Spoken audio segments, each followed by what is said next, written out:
Case இன்றைக்கி உங்கள் எல்லாருமே ஒரு சின்ன சர்ப்ரைஸ் என்னன்னு கேட்டிங்கன்னா, இப்போ நம்ம வீட்டுக்கு வந்து பார்த்தீங்கன்னா மஞ்சத்தூள் சாம்பார் மசாலா வந்து வாங்கிட்டு தான் இருக்கும். ஓகேங்களா, அதை வச்சு சின்னதாக உங்களுக்கு ஒரு சாம்பிள் காட்டுற பாருங்க. டர்மரிக் பவுடர் வந்து பார்த்தீங்கன்னா மஞ்சத்தூள் சக்தி பிராண்டில் வெளி மார்க்கெட்டில் வாங்கும்போது 100 கிராம் வந்து பார்த்தீங்கன்னா 45 ரூபாய் கிடைக்கும்.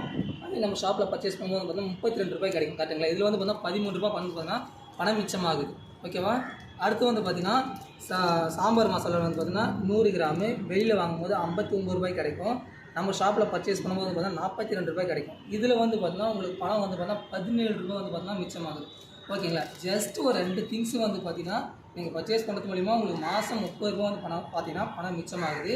இதேமாதிரி நீங்கள் வீட்டுக்கு தேவையான மளிகை பொருள் ட்ரெஸ்ஸஸ் வந்து என்னென்ன வேணுமோ வாங்குறது பர்ச்சேஸ் பண்ணுறது மூலிமா ஒவ்வொரு ப்ராடக்ட் மேலே வந்து பார்த்தீங்கன்னா 5% 50% உங்களுக்கு டிஸ்கவுண்ட் கிடைக்கும். இதை தவிர்த்து வந்து பார்த்தீங்கன்னா நீங்கள் ஆர்டர் போட்டால் உங்கள் வீட்டுக்கே வந்து பார்த்தீங்கன்னா ப்ராடக்ட்ஸ் வந்துடும், ஃப்ரீ டெலிவரி. ஓகேங்களா, இதில் வந்து இதை தவிர்த்து வந்து பார்த்தீங்கன்னா இதை வாங்குறது மூலிமா வந்து பார்த்தீங்கன்னா எனக்கு வார வருமானம் வந்து ரீபர்ச்சேஸ் இன்கம் உண்டு. சரி, ஓகே ப்ரோ, இது வார இல்லை பில்லை காட்டுன்னு சொல்ல உங்களுக்கு கொஸ்டின் இருக்கும். ஓகேங்களா, அதையும் காட்டுறேன் பாருங்கள், நல்லா பாருங்கள். நான் வந்து பார்த்தீங்கன்னா 104 ரூபாய், இது 2 சேர்த்த பில்லு வந்து பார்த்தீங்கன்னா 104 ரூபா ஆகும்.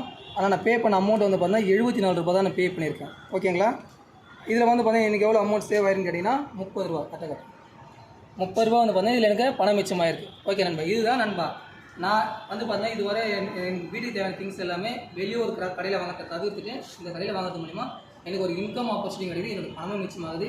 இந்த பிஸ்னஸ் எடுத்து போனால் சர்வ நிச்சயமாக ஜெயிக்கலாம். அதுக்கு சேஸ் பண்ணுறேன்.